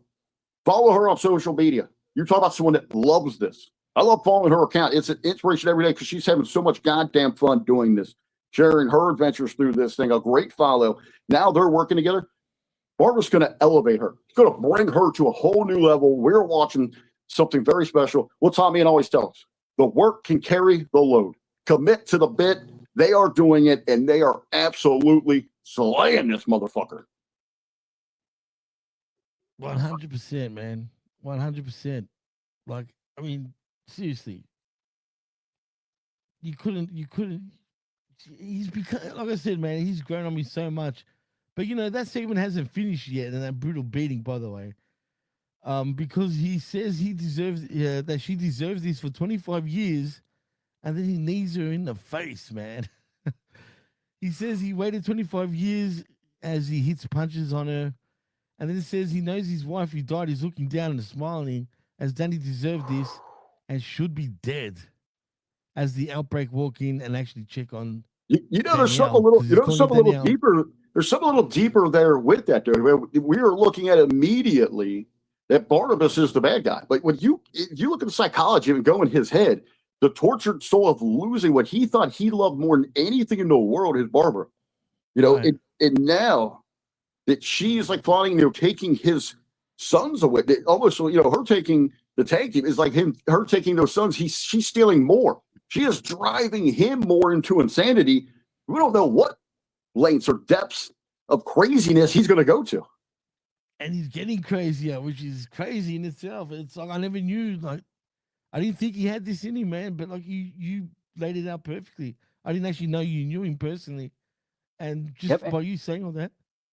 And then you have the abandoned daughter who's been waiting so long to finally get back at her dad for abandoning her. So she wants to take, again, she hasn't really understood until recently that, or until, you know, the last few shows about how, the story about how her mom died and how, you know, or maybe she, or actually, no, maybe she did. They never really, that was never really clarified. She died giving birth. Yeah, she died. Right, so that was, yes, right. So that was, I don't think that's that. So if I remember correctly, I don't know if it's been completely clarified or if she was aware of that before Barnabas said anything or not. So no, he did. She's aware. Okay. Well, I know she is aware now, but I mean, like when she was a kid. That yes. I don't know, but she knows now. That's all that matters. I almost wish like they didn't use the pregnancy storyline right now, because I mean I enjoy it with Jasmine, but I wish they would have saved the pregnancy storyline for Dani Moe, because I mean there's nothing that could heal a family than like having a grandchild come into the thing. What are you trying to get at though with that? Like, in who? I don't know who. I'm just saying, like, you know, through any like parents, kids, you know, no matter what the divide is, when you introduce like a grandchild, you have that other bond that's going to bring a family. So sure. I mean, ultimately, the payoff between these guys is what's going to heal the family. That's $1 million question. That's a hard one to figure out, man. I mean, or what ends up nuking it, a la Corleone. We got Godfather, right? We're gonna play the Godfather card right there. I mean, all options are on the table. I mean, but that's what's like great about this, because like there's so many different directions a story like this can go. We can just kind of have fun and speculate and guess, but wherever it goes, and it's going to be good. Yeah, I think you just continue going on with this at a slow pace anyway. Just let us, smear even more and let it get deep. You can go with this for a good 6 months if you really want to. If you can get it right with all the writing, I'm confident in Vince because I don't see this slowing down just yet anytime soon. But there's got to be more pieces to this puzzle, right? Do you think we see other family so-called members get involved? That's possible. Like we could have, say, a brother or a sister of Barbara show up. Who knows? Or or some family member of hers. Who knows? I don't know if she's got siblings, but it'd be interesting if she did. And he never told her. But anyway, the tag team is her brothers. Imagine the Outbreak were really her brothers, but it's not. It's not at all. But who knows? I mean, you could even go that way if you really want. But after that beating, though, guys, Barnabas then grabs the Outbreak by the hair and asks if they forgot who he is, which I love. He's become just this evil prick bully type of guy. And he says he made them and he's their master, to remember that. He says they will obey or he will make their existence more of a nightmare. That's strong words, man. Well, speaking of families, though, we see the Luciano family come out as Vincenzo is back with Vito and Sally. Vito says he comes out there week after week and says he talks about the family business. He says Italians have loyalty and respect, and he says they have a problem that will take care of it tonight. He says there's some things that Sally has to learn, and that will teach him about the family business tonight, as he goes on to say that if you don't follow the rules, you have nothing. He continues on saying that he talks about people who broke the rules. He says Sally spoke out of turn, and he had to go to Italy because of it. He says he got him a pass and says Sally would have gotten shot if he didn't do that, and says he didn't sit well with him, that Sally wants to run the business. He says he runs the business over 52 states and, of course, overseas. He says the problem becomes Sally's problem tonight. He then kisses him and tells Vince so to send him out as Cruel then comes out. He gave him a nice pecker on the lips, though, man. Oh, yeah, the old kiss of death. It was a kiss of death, exactly. And then we got Cruel coming out. That was. Yeah, I just mentioned that. Cruel comes out. Which was the favor that Vito asked for earlier that he wanted the camera shut off for. Yeah, it's true. But Cruel just clubs on Sally's chest. Cruel then hits another chokeslam and then chokeslams him from behind as Vincenzo then walks Sally to the back, and he was just totally beat up. Does this mean Sally's going to have enough of Vito at this point, Brandon? It does kind of sound like we're building the Sally Boy versus Vito, and they're doing it so well because it's like it seems like Sally Boy really wants to prove it. Like, even though he kind of knows that, yeah, Vito was at least at the very least responsible behind his dad getting killed. He still kind of has that. It's got to be him. Still got to have that, a little pep in his step, but I still want to prove myself and be something. And he's kind of, realizing, I'm busting my ass and still not good enough. It's going to happen at some point, I think. It's an interesting, like I said, Vito is just so entertaining, man. He's 2 years old and just killing it, man. He's a gem right now in the pro wrestling game. Rick, anything to say about that whole segment? I would say, listening to it play out, I enjoyed the segment and all that. Again, I think everybody's, man, they seem so committed. They're buying in, they're working their ass off. But there's a lot of family drama on this show. Yeah, there is a lot of family drama. It's true, but you know what? It's realistic, right? I mean, right? Everyone's got problems in their family, right? Exactly. Spot on. Nothing's perfect. No family's perfect, man. We all got fucking shit in our families. You know what JCW needs? 9 tournaments with move sets and rope work. Please no. Get me the Juggalo Continental Classic, pal. Oh my god. Hey, come on. ICP was on Dynamite last week, or the week before, shall I say. So, come on. Let's keep that partnership, whatever's going on, going, at least, because that could be good things for the future. But as Todd says, no, RBV, just no. Oh, Jesus Christ. Anyway, the blast from the past, by the way, was quite an interesting seeing the Iron Sheik in there. Against Easy High. And Sheik won, of course, submitting him with, of course, a camel clutch. But I just wanted to point that out. I'm not expecting you guys to say anything. Because next, we do have the main event. It is Caleb Conley versus Jeeves. And Vince Russo is on commentary for this one, as Cool is also at ringside. Man. I think I want to address one JTL's comment. I think technically, I really believe technically, there was actually a couple episodes of Nitro where Tony Schiavone was technically a Juggalo, because it was a JCW World Heavyweight Title match between Vampiro and whoever his challenger Vampiro was rocking the title belt in WCW. Yep, and then ICP came out. The commentary was them and Tony Schiavone, and then they told Tony, okay, during this match, you're now an employee of JCW. I remember that. I actually remember that. You know what? Funny thing, I actually watched Vampiro's documentary just a few days ago, which came up on my TV, and it wasn't on any. It was on my, it was on because I got a TCL television, and it was on the TCL channel, and it just came up. Great documentary. Quit lying, you loser! You were watching Twilight. Oh no, fuck Twilight. No, dead set. Watch, the Rise and Fall of Vampiro. Basically, it's called. It's a great documentary, man. I thoroughly enjoyed it. So check that out, man, because he's something else, and what he's going through and whatnot. He's so underrated towards the Western crowd, whereas in Mexico, he's literally a legend, just like Conan is in Mexico. But anyway, as I was saying, this is the main event.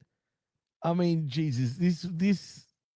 Where do we start with this match? He's had it all. I mean, basically, the payoff to this match was what happens really after the match. Let's be honest, because we had a lot of things going on, a lot of moving pieces. I mean, I'm just laughing at Ian Cooper, by the way. I read, does Jimmy howl at the moon? Oh, I do now. Never do that again. That threw me off. But anyway, Brandon, where do I start, man? I'm going to go with you first. I liked it. I think my only complaint was I think there was a little bit too much time before EC3 running in, my opinion. That was my only real, I felt for a second that EC3 was going to turn on Jeeves for some reason, man. I felt like they gave us that just maybe, but I'm like, no, it can't, surely. But I'm still shocked at the whole ending of this, because we got a new, EC3 is JWO for life.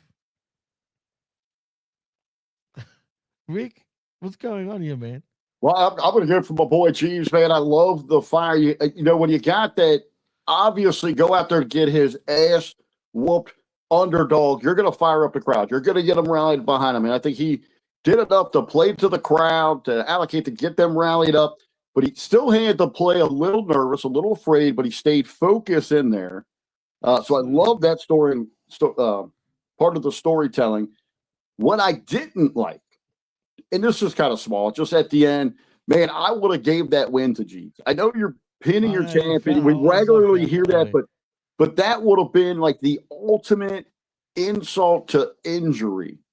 Or, because that moment, what we've always been taught from Stevie and Ben is that that everybody that we've learned from that came out of those OVW ranks has taught us that is go home at the peak. That audience was hot for that moment. They were fired up for Jeeves there. I understand the mindset of don't want to pin the champ. Take that away from that audience, but you still had that pop. It's not they're popping really for Jeeves. It's not the champ went down. It's EC3 getting that moment to give the assist for the win. You can have Jeeves totally out of has no idea what even happened. He can be over there lost in the corner while EC3 is accepting the invite into Juggalo. Then he goes, picks up his family mate. Yeah, again, we got a lot of family going on. Hey, you got a jersey for him? Or just do away with that pin attempt and just have EC3 come in and just get the match thrown out. I think, and that's just like a small little nitpick thing. It's just something simple. That may be a question. We weren't in that meeting discussing why. I just think go home at the height right there. That place would have been fucking nuts on that. If Jeff's still with us, maybe he can explain, what that energy was at that end of it. I don't know if he's involved in like that booking decision or if he's in that meeting, but he was certainly there for that pop for that feeling. But I got to tell, my sense is when Jeeves almost got that place probably would have blown the roof. We might have heard that here in Cincinnati. That cheer would have been that loud out of the Juggalos, out of the JCW faithful. But here or there, the big payoff, the big moment we're waiting for is EC3 joining the JWO. Now, a lot of people will sit there and say, well, how the hell his name on that jersey? Well, you knew this match was set up. So they outsmarted again. The chess masters are playing a couple steps ahead of you. They kind of knew this was happening. So that makes sense to me. Now we've got a big name in that big main event, and I'm looking forward to this Gore Games, baby. Yeah, I love the name too. Gore Games just kills it. It's perfect, man. And absolutely, man. It is fantastic how far Jeeves has come in JCW. And it's because it does, like you said, Rick, you wanted to root for him, man. It was like that moment where you thought, if he just got that win. Well, I mean, kind of like something relatable, pop. Something relatable right now. Like go to SummerSlam. What was the pop of SummerSlam? Chelsea. Yeah, that's it. That's it's that organic, man. The people rally behind it. They want it. So maybe, as I say that out loud, because it took Chelsea a long time to get to that. So you give it that close to their audience where they're ready to come out of that seat. They want to pop for it. Maybe that was the thought process. Let's get Jeeves close. Maybe there's a bigger pop for him coming, and I'm just getting ahead of myself. Oh, no, I don't think you are. I mean, come on. I mean, it looks like that's, it might not happen right now, but it's going to happen eventually. I know, but Jimmy, how many weeks did I tell you? Wait for that, because you kept saying Chelsea needs to get that win. I kept saying, wait, because when it's right, you said it. It's going to be right, and it was. So maybe Jeeves has got a big moment coming. And you got it over the vet too on that one. You know what I'm saying? So that must feel even better. Yeah, but me and you aren't qualified to talk WWE anymore. Unfortunately, we're not. Anyway, you're a character, Rick. Well, yeah, but you know what? Like you said, man, you did call it, and this gave me similar vibes. But like I said, you can even do that later on a bigger stage, even like on one of the special shows, like Shanglemanias and whatnot. But Jeeves has come an absolute long way, man, and shout out to Jeeves too, because he even jumps in the chat here and there too to interact with everyone on our shows. So. We very much appreciate that, man. I've got some Jeeves stories too. Me and him worked at a wine festival show together. Oh no! Oh no! I could only imagine knowing you, Rick. But hey, Jeeves.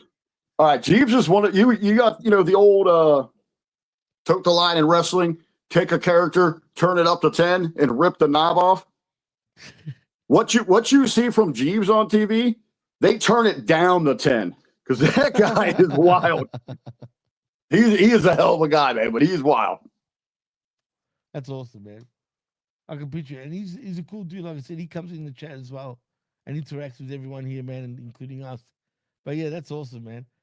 But yeah, that was. But wait, it gets better though, because after the match, because I mean, we do get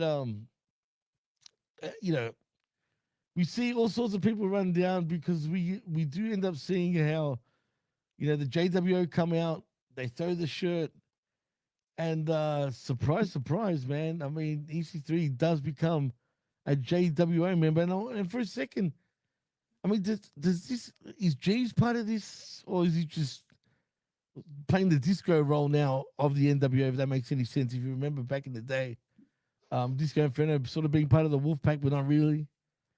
But he was there, and could we make Jeeves a JCW member, or is he just going to be affiliated with him? What do you think, guys? Well, hey, I'd be with it. I'm down for it. Hold on. Jeeves is a one-man show, one-man single. He's his own JW, the Jeeves World Order. He's all right by himself. There you go. And go get his merch too, man. What was it again? Jeeves Sachi. That's it. Hey, I like his merch, man. It's JWL Jeeves Wardrobe Outfitters. There we go. There we go. Exactly. Spot on, man. Well, hey, that was the end of the show, by the way, fellas. We got pretty deep for now, 40 minutes between the three of us. So before we before we leave, Rick, if you had to give the show out of 500 face slaps, what would you give it, man? You know what? In the words of Hank Hill, from the new King of the Hill reboot, I'm going to give them a 4 so they have something to work for. Hey, rhymes too. Look at this guy. You're on fire. You're on fire tonight, man. You funny bloke. But I agree. I'll give it a 4 out of 5. I mean, face, that's for sure. I can't top that one, though. But, Brandon, what's your score, man? I'm good.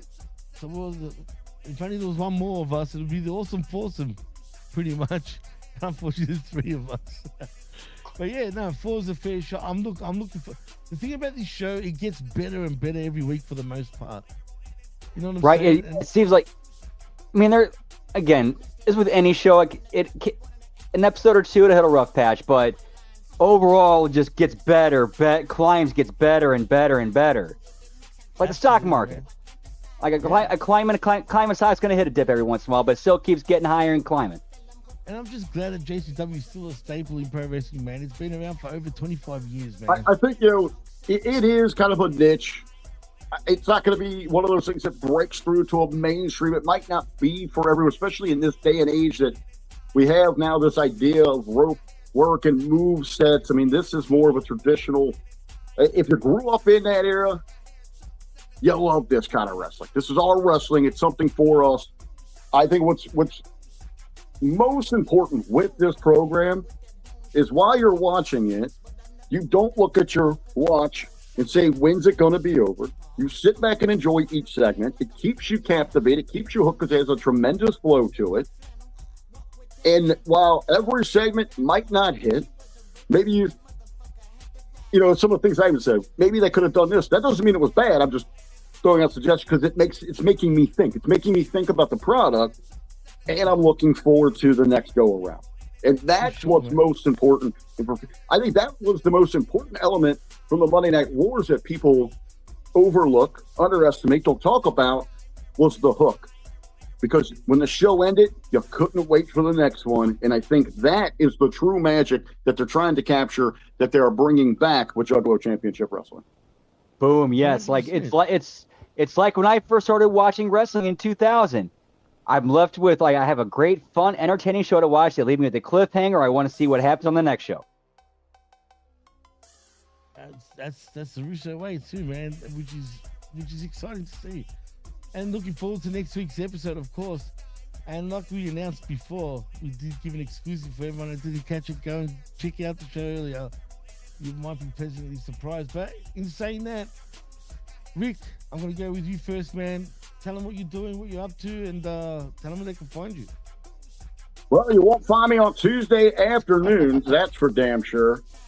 But you can find me Monday at high noon, with Ben Hameen on the Monday locker room. And me and Jargo got some stuff coming up, some big fun announcements. And I know I can't be a regular part of this show just because with my commitments to work on the track and all that. But guys, anytime that I can, I love to join you on Saturday nights for this, because this is actually a fun program to watch and a fun podcast to be on. Absolutely, man. You never know what you can get, man, when you join us over here. You know what? You can be an unofficial third guy. Whenever he's free, he's on, basically. How's that?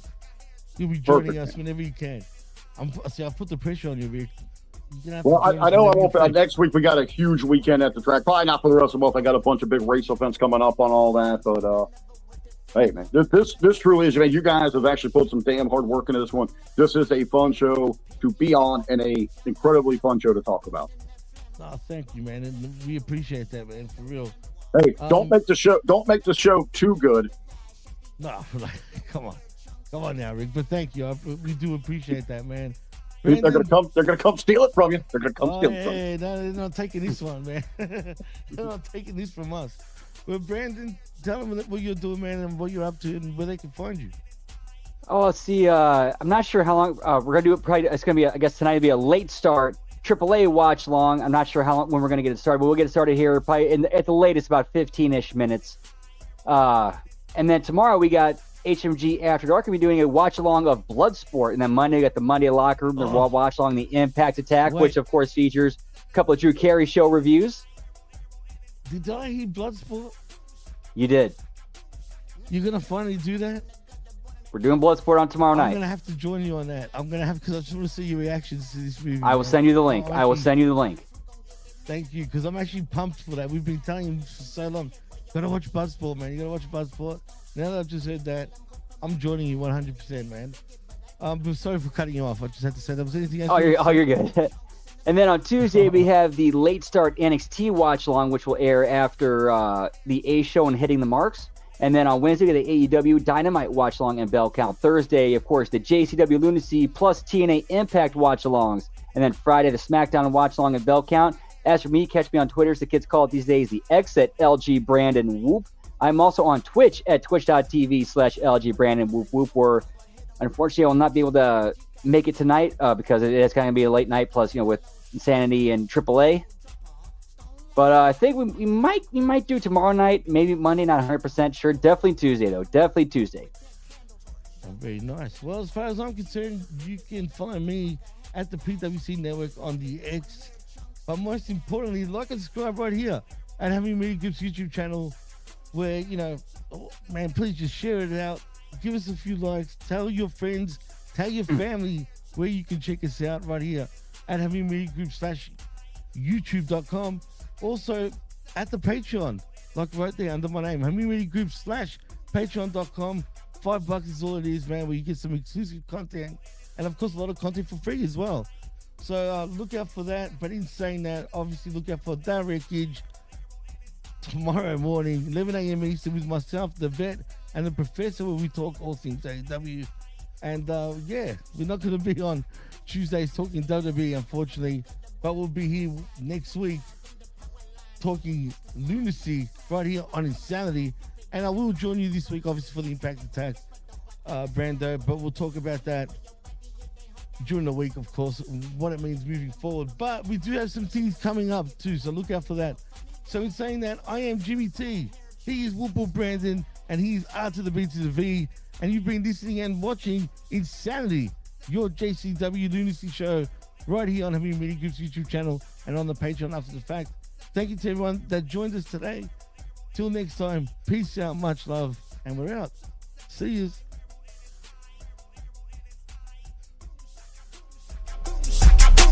Boy, we coming too proper, hit him with that boom shaka, which he got stripes, but I never with the foot like a juggalo showstopper, shotty shell dropper, stone like a mother, swing like a pinata, bitch I'm not mammal, ghost in that flannel, walk with that candle, juggalo vandal, Richie was a rapist, so that motherfucker had to die, shotty got his nugget blowing hair chunks in the sky.